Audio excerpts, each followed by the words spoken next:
Silence! Please. That's better. Now, all of you, sit down. Can someone please tell me what this is all about? Why is everyone arguing? Well, it's about all the work you've been doing. You've been very busy, Dodd. How long has it been? 1,000,000, 1,000,000,000 years? Yes, I have, Eve. I've been busy creating, which was not an easy task, even for me, which is precisely why I was trying to get some rest. That would explain the pajamas. Nice fabric, by the way. Thank you. I made it myself. Now tell me, Adam, why was I so rudely awakened from my heavenly slumber? What's all the shouting about? Well, it didn't start out as shouting. We were simply admiring all of your work. That's right, God. I was saying how beautiful I thought the stars were, the way they twinkle and shine. They're mesmerizing. Thank you, Eve. One compliment led to another, and we all found ourselves quite pleased with how your creations had turned out. I'm so glad you approve. But if that's the case, then why all the arguing? It started when a certain thought was voiced. That's when everything began to turn ugly. I see. And what was this thought? Who Or what? Who or what is the most important part of your creation? Light. Darkness. It's darkness. Light. Animal!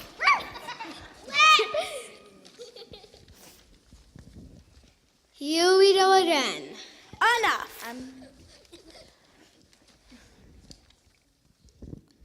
And that's where you came in. So let me get this straight. The world has just been created, and all of you are fighting over who or what is the most important part of it? Pretty much, right, everyone? Yes, I think that's it. I see.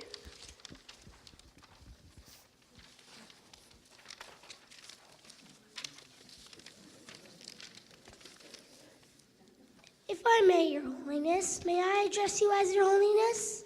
You can call me God, Mother, Spirit, Energy, Friend, whatever you need. We are here to speak on behalf of sea and land. And when we say land, we mean trees, of course, and plants of any kind. Thank you for clearing that up. And we, God, are here to represent all the living animal creatures. Birds, fish, livestock, wild animals, reptiles, insects, bugs of every kind. I think I get the idea. And let me guess, you two represent the sun and the moon, right? The moon as well as darkness, God. And I represent light as well as the sun. We already have the makings of the world's first lawyers. That didn't take long.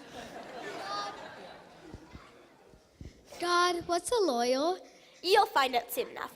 With all this arguing going on, I don't suppose there's any chance of me getting any more rest today, is there? It doesn't look good for you. However, since you're already up, perhaps you could help us settle this argument?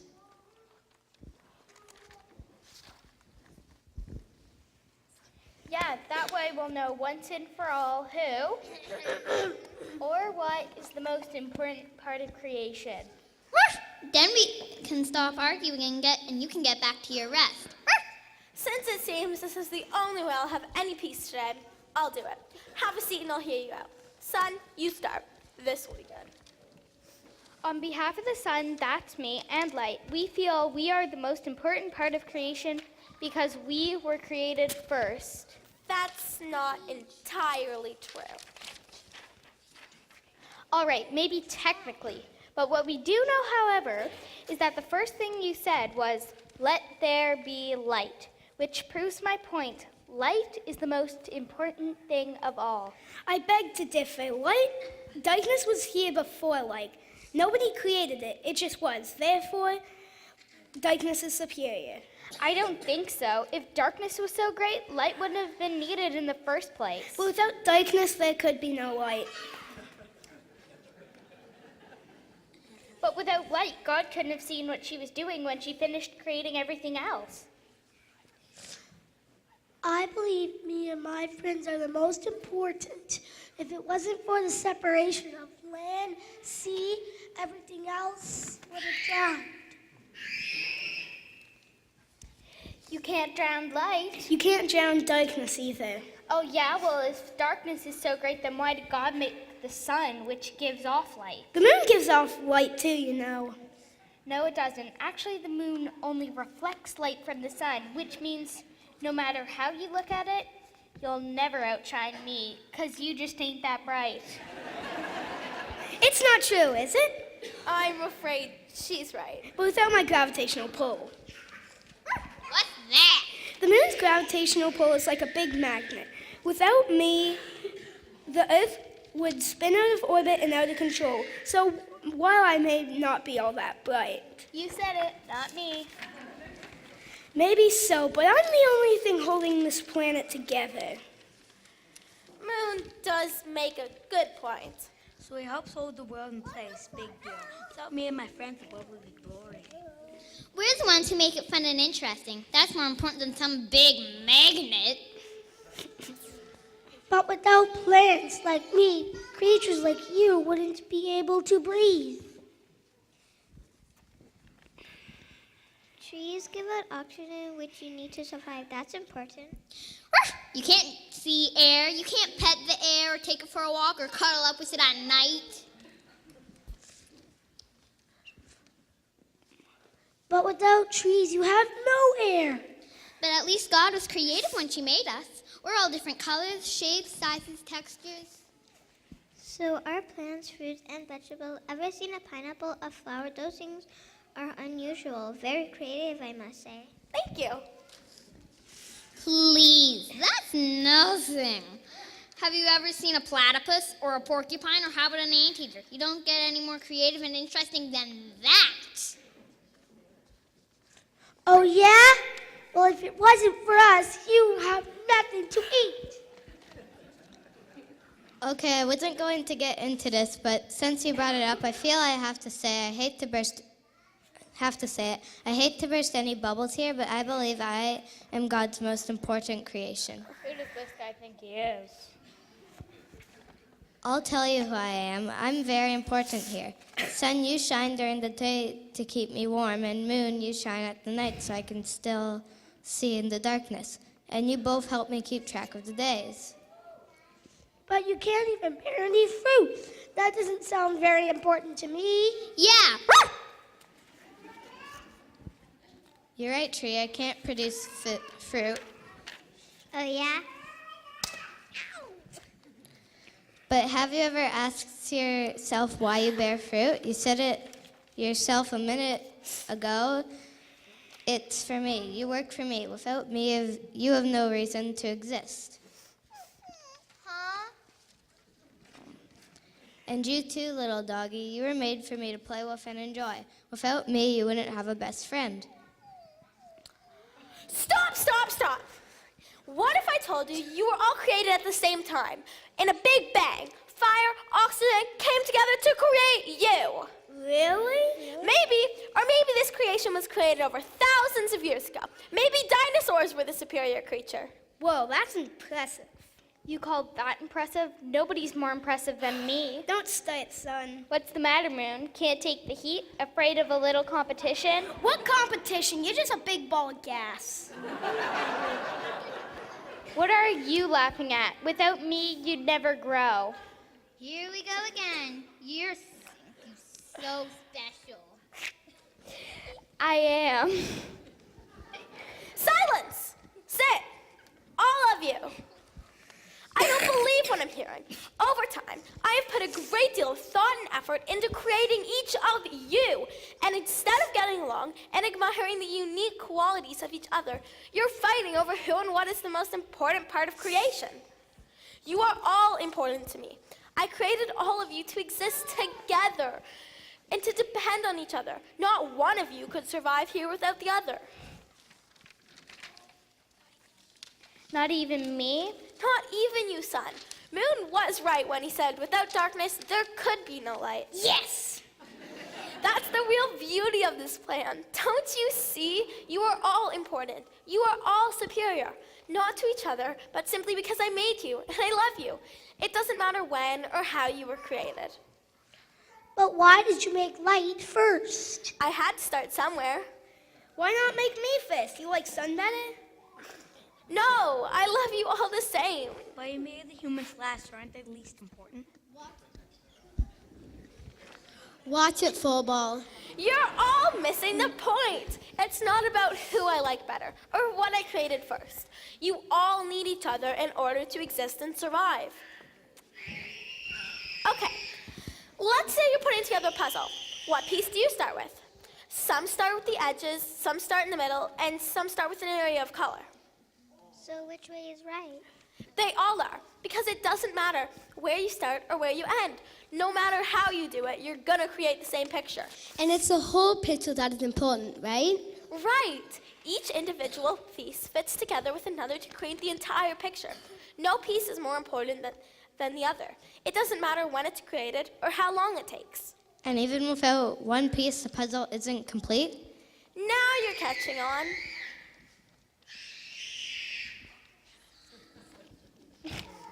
So you're telling us we're all important pieces of creation and depend on each other to make the world beautiful? Yes. But when it comes down to it, you are really important, God. Well, I don't like to brag. I think we did it now, don't we, team? Well, sorry we disturbed your sleep. You can go back to bed now and get some rest if you want. Thank you. I think I'll do that. I am a little tired. Good night, everyone. Good night. Night. I feel kind of bad now that we were fighting over something so silly. Me too, especially since we're all important and we really need each other. I wonder. What? Well, I know we're all equally important and everything, but I wonder if God had to choose which part of creation looked the best, who would God choose? That's an easy one. It sure is. Me! No, really? Seriously? You really had to do that, Moon? Seriously, Moon? Rest today. What? You're a big ball of cheese. What? And God said, that is good.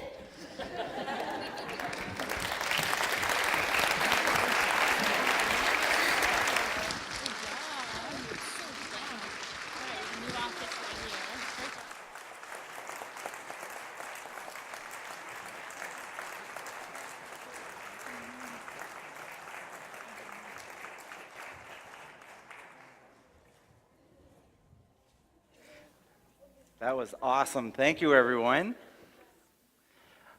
I'm going to invite the ushers to come forward to collect our offering, and we also have a few helpers to help pass out the stones that Matt and Paige mentioned. So as the stones go around with the offering baskets, feel free to take one, to take it with you, to hold with you through the period of Lent as you think and reflect on the growing that needs to happen in your life.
Each eye seems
Let us pray. God, we thank you for the gifts that you have bestowed upon us, that we can take them and use them to do your work in the world. Amen. And I think some of the stones are still going around, and that's all right. But we did want to mention that there is Sunday school. So if there are anyone that wants to go to Sunday school or nursery, now's your chance to head on it. This reading is from the book of Jeremiah, chapter 1, verses 4 to 10. Now the word of Yahweh came to me and said, "Before I formed you in the womb, I chose you. Before you were born, I dedicated you. I appointed you as a prophet to the nations." I said, "But sovereign Yahweh, I don't know how to speak. I'm too young." But Yahweh said, "Do not say I am too young. Now go wherever I send you and say whatever I command you. Do not fear anyone, for I am with you to protect you. It is Yahweh who speaks." Then Yahweh touched my mouth and said to me, "Look, I am putting my words in your mouth. This day I appoint you over nations and territories, to uproot and to tear down, to destroy and to overthrow, to build and to plant." Thanks be to God.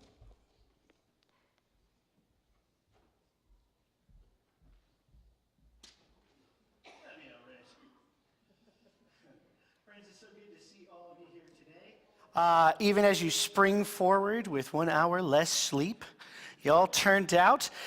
Friends, it's great to see you, and it was great to see so many people at the Ash Wednesday service this past week when we began Lent.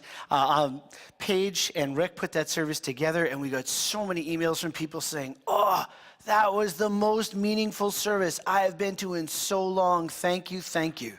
So if you didn't make it out for Ash Wednesday this year, you'll want to save the date for next year. It was incredible.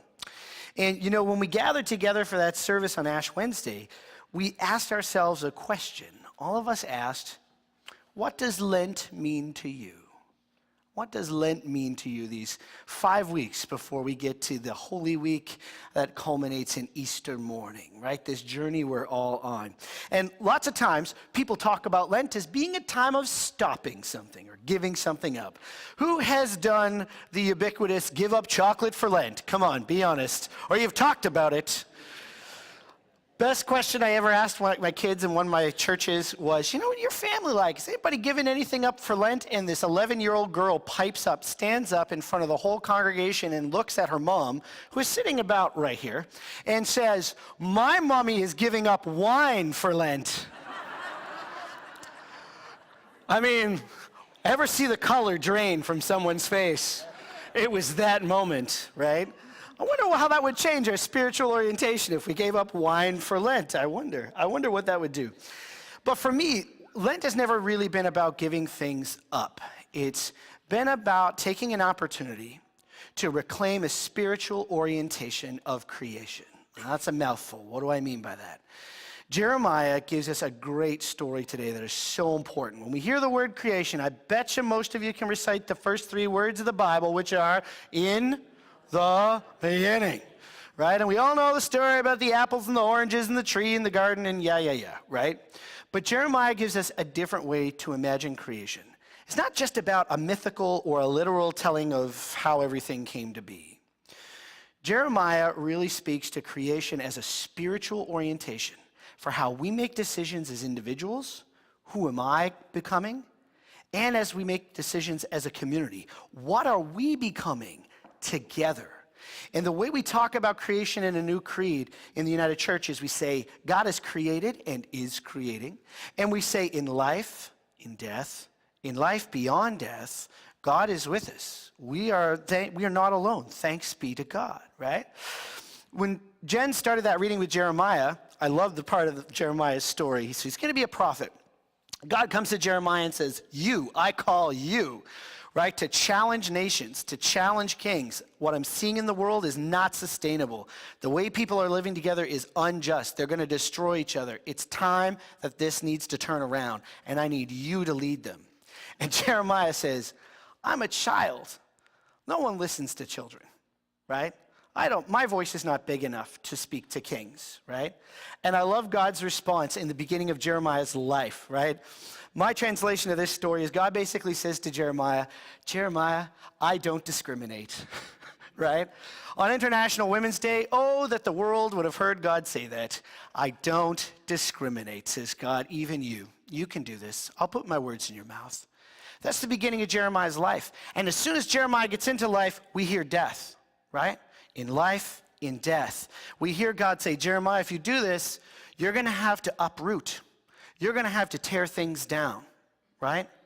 We hear in death. And then we hear in life beyond death. God ends this conversation with Jeremiah by saying, and Jeremiah, if you're going to tear down, you're going to have to build back up. If you're going to have to root things up, you're going to have to plant a new seed for life beyond death. In life, in death, life beyond death. Life is always in the driver's seat with creation. Death is only a part of life. It is a part of life after death, but death doesn't exist apart from creation. And that's a really, really important distinction. Our ancestors, when they told that story of creation in Genesis that the kids did such a great job with, the best of that story, when we think of that spiritual orientation of creation, right? Best of that story is our ancestors trying to find themselves in the universe and in God, and they say, listen, in the beginning, there was the source. And the source is the one in whom all life holds together. Everything, everyone is in relationship with the source. All the people, all the things that live and creep and move and fly and swim, earth, sea, sky, the whole planet, the sun, the moon, the stars, the works, it's all in relationship with the source of all life, the one in whom all life holds together. And the Star Wars fans at BUC, and I'm told there are various Jedi and Padawan among us, they're going to be a big fan of what comes next. And our beloved part of this story is whenever God creates something, as the kids alluded to, God says, and it was good. And it was good. And it was very good, says God. And the Hebrew for that is Mehob Tob. Why Star Wars fans love this is because a literal translation of that is forcefully good. May the force be with you. That Genesis imagines when we are in harmony with the source, all those relationships create the conditions for life to flourish. There's peace, there's harmony, there's sustainability. There's the forcefully good relationships bind us to the source, right? It's a beautiful, beautiful story that Genesis tells in that sense. And you might say, yeah, Matt, but come on, that's a little bit of utopia. Like the Garden of Eden, the world isn't like that. When you pull the camera back in our tradition, you understand that the whole of biblical witness does not deny death. That's the story of Genesis. But death is a part of life, and death is a part of life beyond death. It never exists apart from life. Genesis doesn't deny, that story doesn't deny, that grief, loss, pain, suffering, and literally and figuratively death comes to us all. It doesn't deny that that's true. But Genesis says, but, when creation is our orientation, death is a part of life. Death is a part of life beyond death. And when I'm looking for inspiration about that in the time of Lent, I really do this. This is my prayer practice these days. I sit on my porch and I look at my front lawn. My front lawn is an ice field of winter death. I look at how is anything living under that ice field that used to be my lawn? And I close my eyes and I think in 2 months' time, it's not going to be white. No, sir, it's not going to be white anymore. I'm going to see it. It's going to be fields of gold, as Sing sang, right? Sing used to sing that song, right? Fields of gold. It's going to be coated in gold. The dandelions are going to push up through that grass. I'm so excited to see dandelions. Who's with me? Dandelions are awesome. Woo! Forget lilies. Forget the lilies of Easter. It's all about the dandelions. The dandelions are a great symbol of life and death and life beyond death. Right? These little stinkers, man, they are so set on life. Like, life is good at one thing, making more life, right? And they are determined. They spend all their energy, all their resources at thinking at the next generation and the one after that and the one after that. And they plan to seed and make sure they create the conditions just so that life is going to continue to flourish. No matter how much Weed X you decide to apply, they're going to find a way to live. The dandelions are awesome. You know, when I look about inspiration for thinking about, okay, so if there's life and there's death, what is life beyond death, right? What's the future? Generations out, what do we imagine is going to happen to us and our planet? When I look for inspiration, I don't go to the Bible. I go to the true authority for hearing about those stories. I watch Netflix. Anybody Netflix fans in the congregation today? All right. So I did a quick survey of Netflix. It's like, man, what are the stories that we tell each other about the future of humanity? So quick recap of the themes. I won't call out any shows. Just, if you don't watch Netflix, it's pretty grim, I'm going to tell you. So the first one would be the mass genre of we play with chemistry and biology we don't understand the impact of. We create a virus that infects everybody, and we all turn into either vampires or zombies. And we consume each other. That's the end of the story. Like, there's movie after movie, show after show about that happening to humanity. It's apocalyptic, right? Governments overplay their hand. We have a nuclear holocaust. The planet is unlivable. Rich people jump on spaceships, go to the moon or Mars, start over. The rest of us poor sods eke out the rest of our existence on a doomed rock where everyone is going to die. Not exciting cinema on Netflix these days about the future. My favorite one is we create robots who develop artificial intelligence, and the robots look around and figure out, these people are an existential threat to the future of our planet. We're going to exterminate them. We have never been more apocalyptic in our imagination, socially and culturally. Like, when we look at the future of the planet, at the future of the species, there was life, goes our story, and then there's death.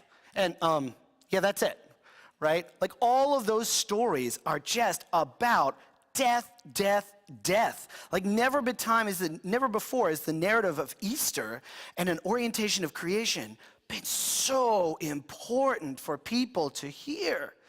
When we heard the kids in the play, like, we were laughing because there was so many zinger lines in there. I mean, it was just beautiful. And we've been here for Faith Family Fridays while the kids have been practicing this, and it's just awesome.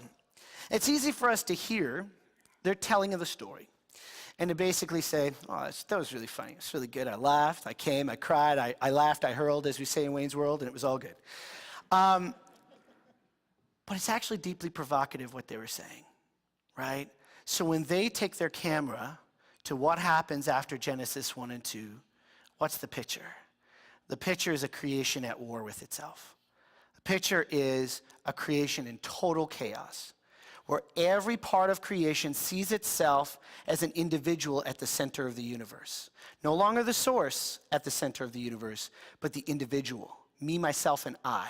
And it's instantly a competition for who's the greatest, who can be the most dominant, who's the most powerful, who's the most beautiful. They're all competing for the scarcest resource, which is God's love in this story, right? Who's going to get the most of God's love? And if I've got to walk over the rest of you to get it, that's just fine. I'll throw you under the bus because I want what I need from me, myself, and I. Are we talking about a play?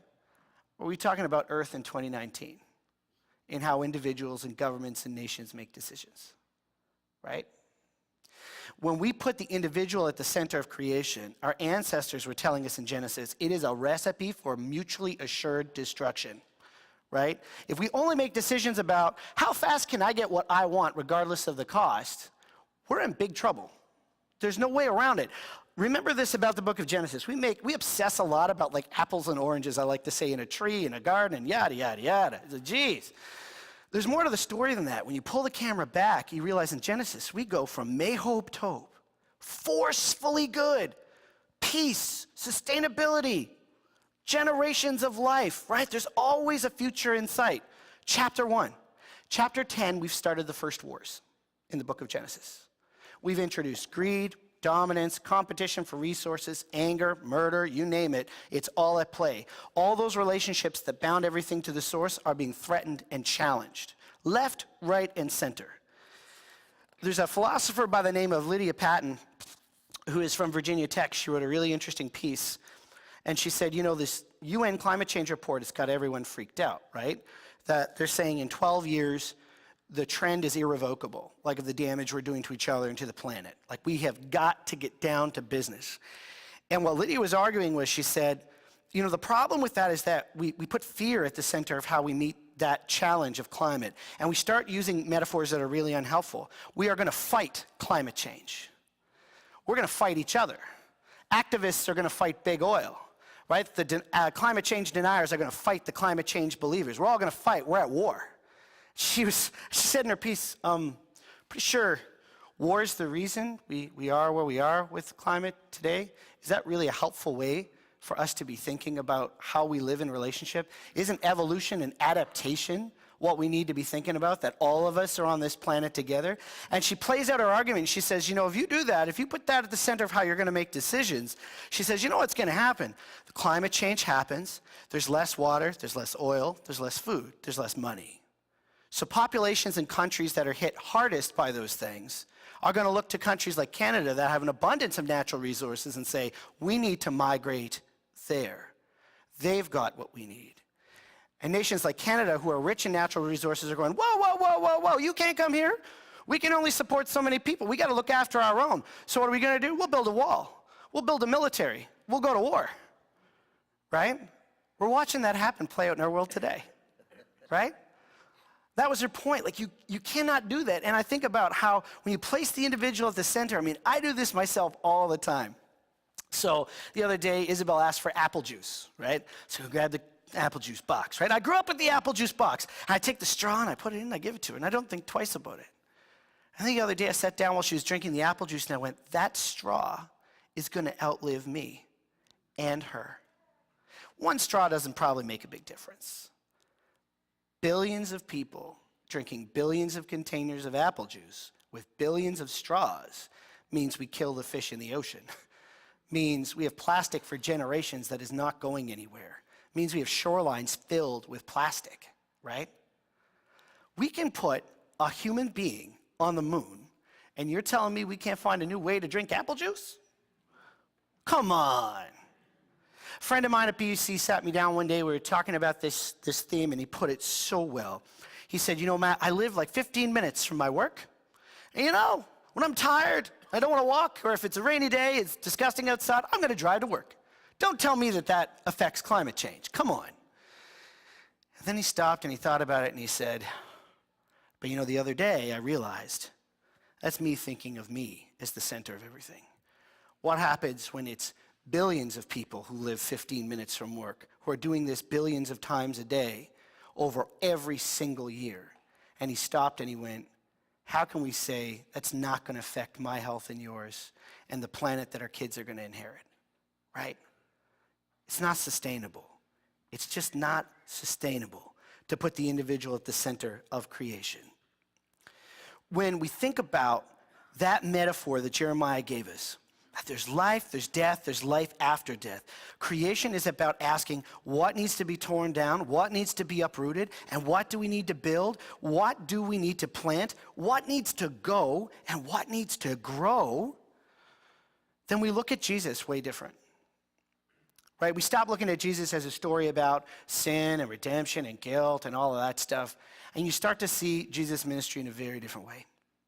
If you use creation as your orientation, right, for how you make decisions as an individual and as a community, every story of Jesus, woman at the well, Good Samaritan, woman who's going to be stoned to death for divorce, any feeding miracle, any healing miracle you can find in that gospel, all of them are about Jesus trying to teach us how to live with creation at the center of our lives. He is always pushing people to adapt and evolve spiritually, of saying, if you keep living this way together, you're only going to kill each other. If you keep living this way together, you're going to stoke violence. You're going to stoke hatred. We can't live with that at the center of our lives. We have to get to a place where we evolve and adapt beyond that. That is a fundamental rule of nature, right? If you're an organism in creation and you want your life to flourish, if there is something that's killing you, you let it go. You let it go so something else can grow to help you flourish.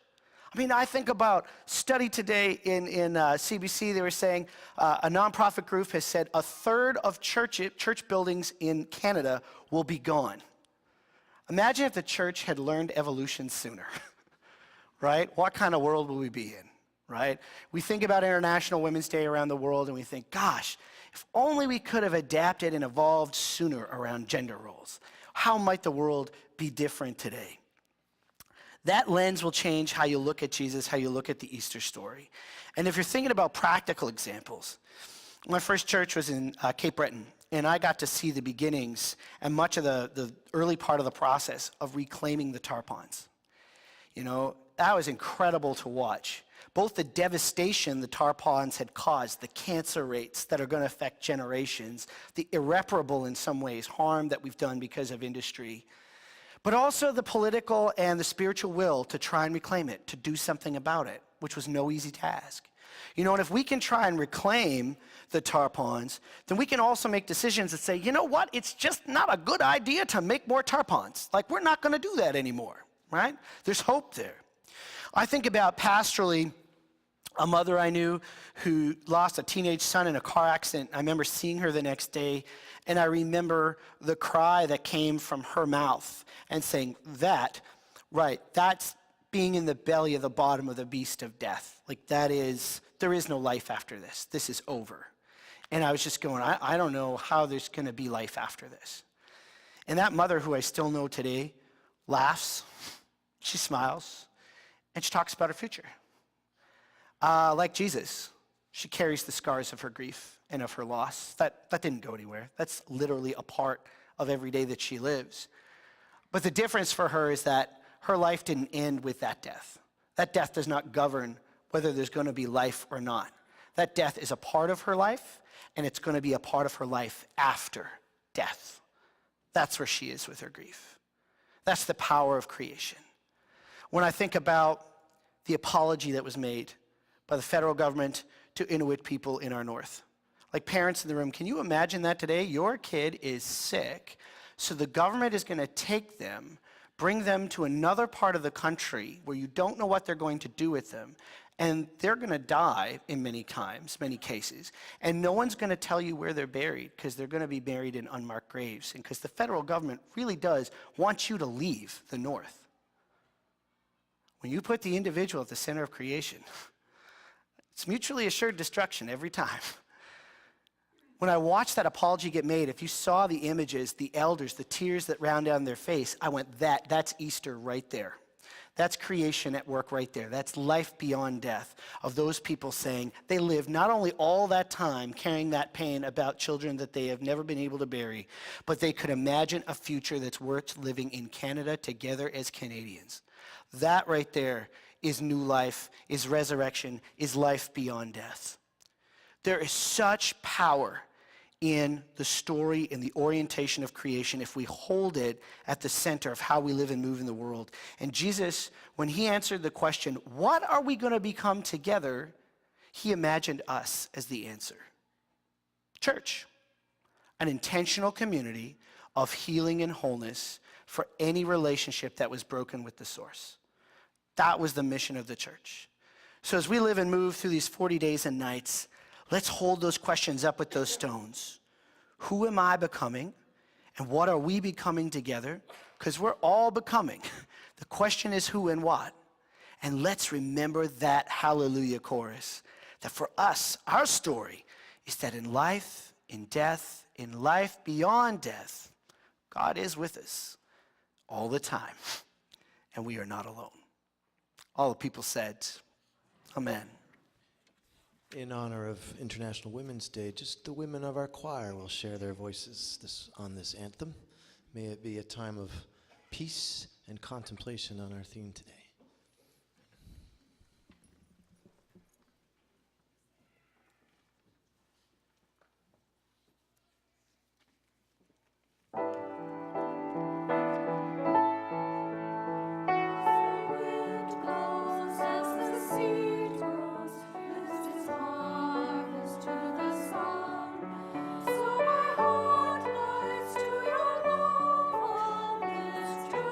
Journey just begun.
Western science would categorize a stone as non-living, but many other ways of knowing would argue that a stone is infused with the spirit of the earth, a part of the wondrous creation.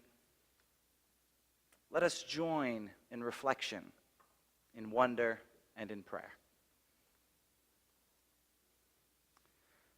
Creator, we give thanks to you today for the rocks in our community, the people we can depend on, solid and unwavering. We thank you for our leadership team here at BUC and the children who offer us a different perspective on things we may take for granted. We thank you as well for other individual rocks in each of our lives.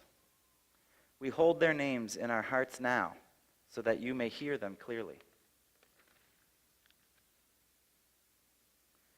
Matt and Paige said that a stone can be sharp and jagged, or smooth and round. Living here on the coast, we're no strangers to how this comes to pass. Powerful water transforms the jagged stone to smoothness. So too does your word transform jagged hearts. Guide us to share your word, to transform hatred to compassion, to drive out hardness and injustice, to create a new world. In this season of Lent, we reflect on the time our brother Jesus spent in the desert, a place where your power to transform could not be more evident. Large variations in temperature break rocks. What needs to go?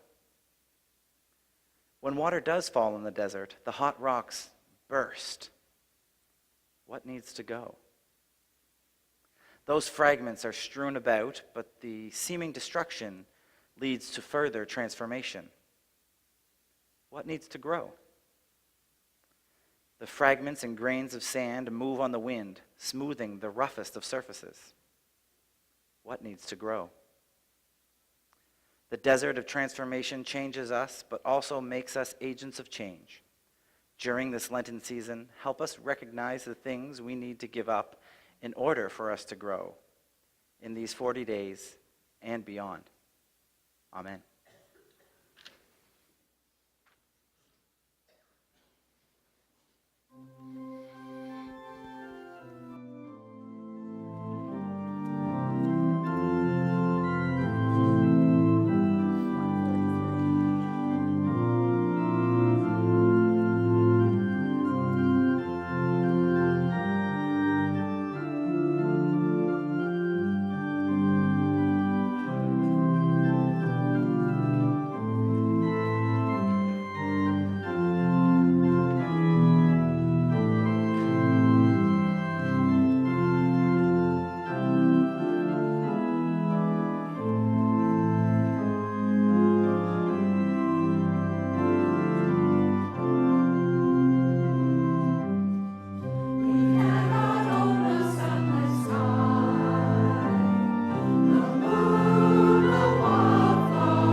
Anyone who has or had little ones knows that films play on repeat at a certain age.